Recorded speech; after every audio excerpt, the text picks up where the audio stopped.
Okay.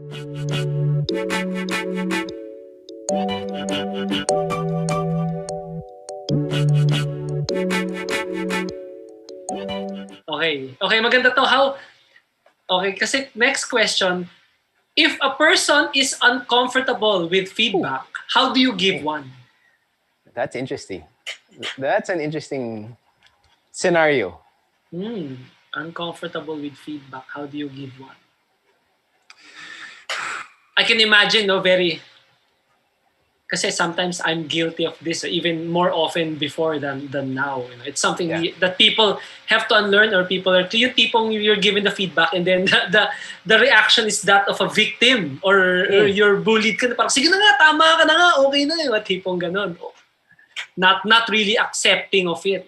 I think let me try. No, let me try. Go. Yes, please. I think it all goes back to what are you trying to achieve? No? So what's your desired result? Kasi feedback is a way to achieve something. No, you probably want to develop something. You want to develop a knowledge and skill. You would want to change the perspective. But there are other ways. No, there are other ways of doing feedback. So let's not be technical about it.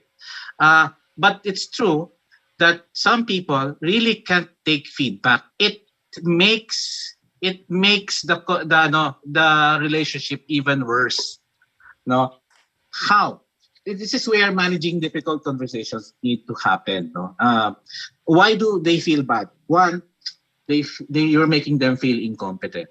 Second, you make them feel like they disrespected. You're disrespecting them, or you don't like them. No. Third, which is more intimate, is you don't love them. They don't feel that you don't love them. Then the conversation becomes more emotional, right?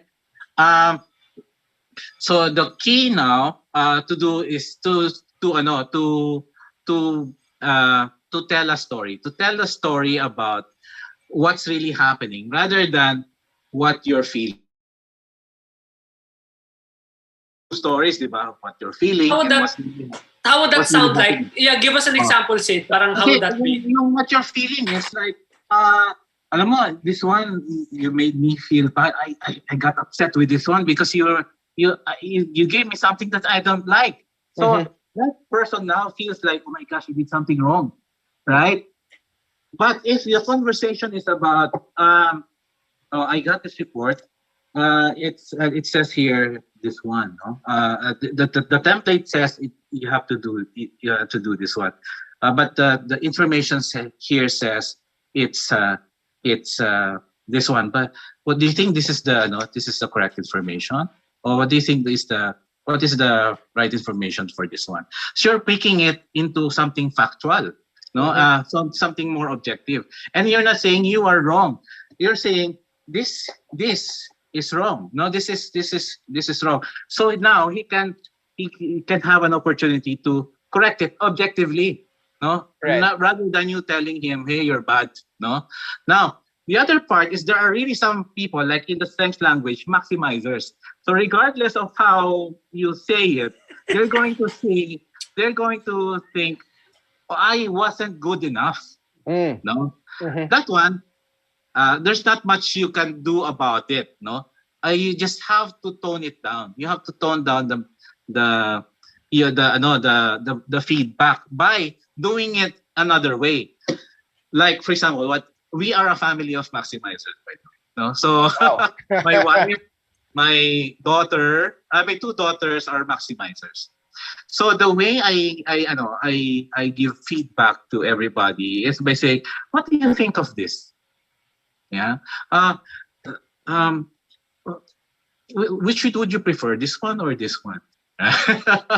So, and they get it, and I'm not taking it personally. No, but and then they're going to get hurt because they know how I do things.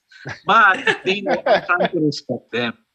No, I'm trying to respect their feelings. I'm not making it like I'm trying to attack them.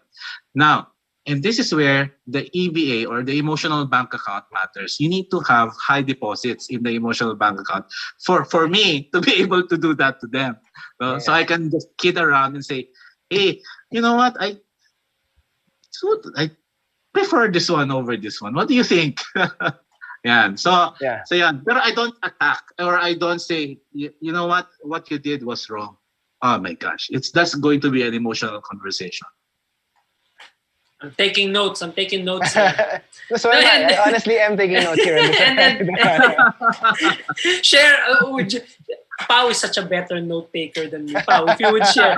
No, for those of you who might not be aware, okay, there's an assessment that measures natural talents. Maximizer meaning it's natural for a person to go for the best, okay, and not accept mediocrity. That's what Sid is and try to get the best out of. Yeah, which could also mean that a person's worth and confidence can be tied to the performance because a person pours heart and soul into what they're doing. That's true. Right? And that's what Sydney is sharing with us here. That's true. Yeah. Well, actually, to that point, Lippy, I took quite a few notes on what Sid shared there. And I won't go through everything because it's going to take longer even than what Sydney took, if you know me. But, yes, I know you. I think one of the first things that I think was very important that Sydney mentioned is, again, going back to the desired objective or the desired outcome. And I think not even the big outcome necessarily, but I think one of the things that might be important is to declare that intent at the very beginning, whatever route you choose to take, whether it's telling a story, giving feedback according to some formula and we do know there are different formulas for feedback nowadays, but I think one of the most important parts is starting with that. For example, if it's a formal conversation, then have a formal conversation and say the point of this conversation or the reason I wanted to have this conversation with you is, for example, if it's about improving performance, or if I like what Sydney said about giving the person an opportunity. If it's perhaps I'd like to give you an opportunity to make this even better. So at least it makes it clear. As Sydney pointed out, it's likely that the person will get hurt to varying degrees depending on our natures. But if that clarity of intent is there from the get-go, I think it makes it easier to transcend the pain rather than wallow in the pain and go into that cycle of just going back to the things that Sydney said. Go into that whirlwind of I feel incompetent or I feel that I'm not good enough. Because without that intent, there's no direction to it. Yeah. All you do is you feel the weight coming in. We share in the program that communication is like an iceberg. The skills and the words are the 10% you see above water. The intent is the 90% that's keeping the whole thing afloat. Yeah. This is why when I initially saw this question, that was also where I was thinking about what's the intent, what's the goal, what's the purpose, rather than the technique. Because you could have all the technique in the world, but not have a helpful or supporting intention towards the person, and it'll still fall flat. So for those who ascribe by it, okay, I'm sorry, but I don't practice the sandwich method that much because it has not worked for me. My mentor says, and the feeling is, himas sampal himas, and that's not a good pattern to have with people, diba? For me, and I found that sticking to the facts and going back to Dr. Grack, right, the accountability and the consequences of what the person did gives a person a chance to fix it objectively and not internalize that it's the person that's wrong. It's what the person did is wrong. Right. And in a way, we have to educate people about the difference. More so here in the Philippines where we speak to a lot of people, and I've even had participants tell me, as a culture, we pinipersonal natin yung mga bagay.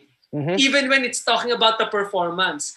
Yes, part of that is due to technique. Meaning, I am admitting a lot of the managers and leaders, and Sid, you can tell me if this is true, right, are not necessarily trained in this, right? Giving feedback according to the impact and facts. Because sometimes, right, I used to also come from a manufacturing line.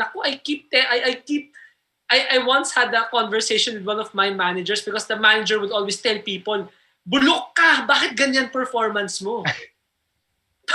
What? But the person's But the person's giving his best out there, right? Yeah. So just Again, go back, keep the intention, and stick to the facts, because the facts would never lie for me, and that gives a person an objective way to measure improvement. Because the first question here is the feedback. The second question here is, what happens after the feedback? Diba? Because sometimes people think about just giving the feedback. What's the point of the feedback? We want them to improve. How do you know that they've improved? Right? And metrics and facts give you a much cleaner yardstick to measure whether a person has improved or not, and not just, nagawa ko or hindi ko nagawa, or it feels better or not. That's so much more difficult to call. Yes, go ahead, Sydney. Yeah, what's interesting about the third alternative in thinking in synergy, is when the perspectives of the fact becomes the third story. So ibig sabihin, this is your story, this is my story, and the only way we can get to the third alternative is to have that third story. No, that's the fact. Those are the facts. No, right. Kasi the reason why we're in conflict is because we have different interpretations of the facts. Kaya it matters that both parties see things in the same way. Then you can create the third alternative. Right, right. Alam mo, Sydney, apart from what we've shared, because this is such a powerful thing you're saying, and I want to ask you, apart from what we've shared about listening and the intention, are there any tips that you can give our viewers about how to get to that third story? Oh, yun. So, let both parties at least talk. Kaya napakalaga ng listening, empathic listening. So we teach dialogue, no? Yung that we listen to not just the words, but the feelings and the non-verbals, no? And see what's really happening. So what's really happening from his side and what's really happening from this side, no? From my side. And then let's put that together. These are the facts. These are even the feelings are facts. Yes, that's true. Even the feelings are facts. So if when this was done, both are mad, no?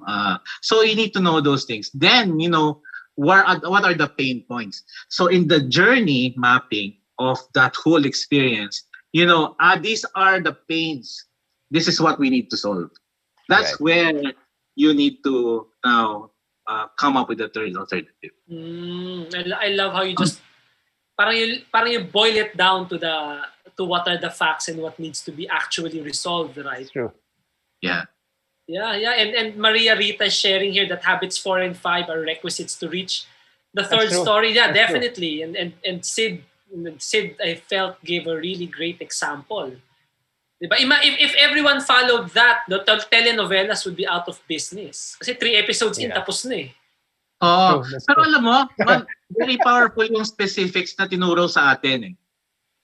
Alam mo yung specifics, no? Yung when you were listening, you were going to look at what's the situation, what's the problem, what are the evidences of the problem, what are the consequences, what's the impact.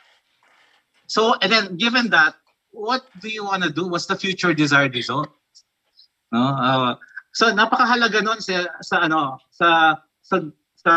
yung going to the third alternative.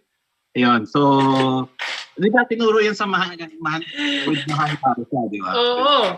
And Sid, so ito, may maganda akong question dito. I'm noticing, right, and maganda kasi it seems like there's a structure to your method.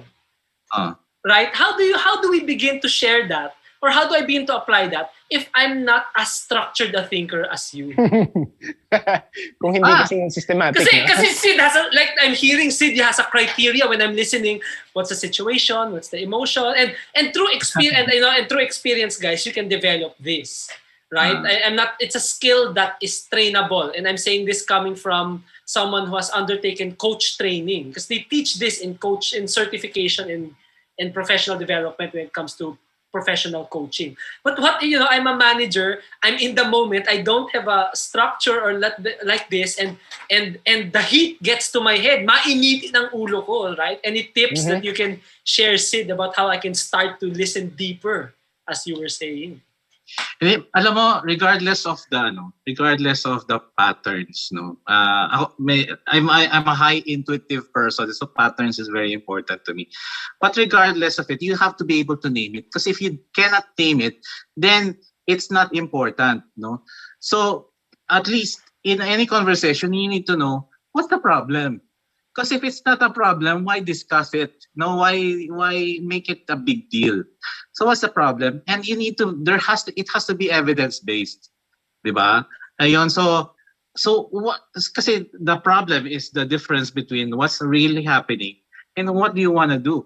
What's that gap, no? So then we need to start telling the story, and you know what the story, what a story is, diba? There is who are the characters, who are the what's the problem, or what's the moral of the story. Ganon. So at least know those things, because if you cannot name them, if you cannot name what's really happening, it's hard to solve. It's like it's a circumstance, no. It's not an important thing. So if you want to make it a problem that you want us to discuss, then name it. No, name it. And so if it's a problem, then there has to be a gap. Yeah. Then, right? But what are the evidences of the gaps? What's contributing to it? And then how do we solve it? Right? So basically that's it. There's no way around it. Yeah. So there's no way around it, people. You've got to name it, right? That's true. To figure it out. I think one of the other things, and I like how Sydney points out the need to name the problem. And as Sydney puts it, it's the gap between what do you want to do or what you want to happen and what's really happening. Just to go back to the question that we were thrown. So, person is uncomfortable with feedback. How do you give one? I think one of the things that might also be worth naming or identifying would be, where is the discomfort coming from? Or what is the discomfort about? And maybe in relation to that, what is the relationship? Because I think much of what we've been discussed presupposes, let's say, a boss-subordinate relationship. But what if it's between friends, for example? Or what if it's between partners or colleagues? And then I think while the tips that Sydney gave definitely still will apply, I think the approach might be slightly different. And maybe when we're able to name, or when we allow the person to name where the discomfort is coming from, then maybe it allows us to approach the situation with a bit more, I don't know what it is, purpose, or with a bit more focus on how to address it. Actually, when the question first came up, I realized even positive feedback can be uncomfortable for some people. And they sort of just brush it off with ay, di naman, and then they just kind of walk away, even if you're giving them so yes, people, when we say feedback, it's not just because that, right, this is also something that is, that we've become accustomed to, maybe because of society and how, in environment. But feedback also talks about improvement. It also talks about acknowledgement and praise, and how one can get better. Feedback can sound like, Sydney, Pao, you guys did a good job. And here's something, that I'd want to share with you that can help you, keep this up or level this up next time. That's also feedback. Right. Yes, Sydney. Yes. Yeah. So with feedback kasi comes conflict, diba? Kaya it matters that we need to understand, we need to be able to define what is the ideal, or what are we trying to get to, no? Or what's the value we're trying to create. So personally, it's the relationship. First of all, does the relationship matter? Because if it doesn't, why are you spending time there? Right. So you're just creating enemies. But see, it matters that you understand what the conflict creates. Agree. And there are healthy conflicts, no? Kasi you need to understand also that the conflict is putting you from a level of discomfort, from a level of comfort to a level of discomfort, but it's the ideal that you want. Mm-hmm. It's not normally nice, no, but you're trying to make things better. So you have to remember the reason, no? And why am I doing this for, or what am I doing this for? So napakalaga ng who, and then why and what, no? Who am I doing this for? What am I doing? And why am I doing this? If they're all important, go for it. Now, so now for now, but all, I mean, not all conflicts are healthy. But kasi sometimes yung conflict natin, when it's too much, it makes us freeze, it makes us escape, or it makes us fight, right? So you need to be able to respond well. So even if, for example, right now, we feel uncomfortable, sa habit 1, they teach us more endowments, diba? Right. Aware about what's happening, about what's important, why am I doing this, who, what, and why. Am I yung creativity, yung creation. So am I using my imagination? Imagination. To come up with solutions. How am I going to go about this one? And then conscience, is this right? No, is this right? No. And then of course independent will. No, just do it. No, because we have the power to do this thing. No, we have. We give ourselves power to do it. Yeah. And that's something I can attest to that Sydney practices, because it is burnt in my memory. Your daughter in the middle of camp coming up to me and my co-fasci saying, "My dad requested you to teach me about the 4 endowments." That has always been burned in my memory.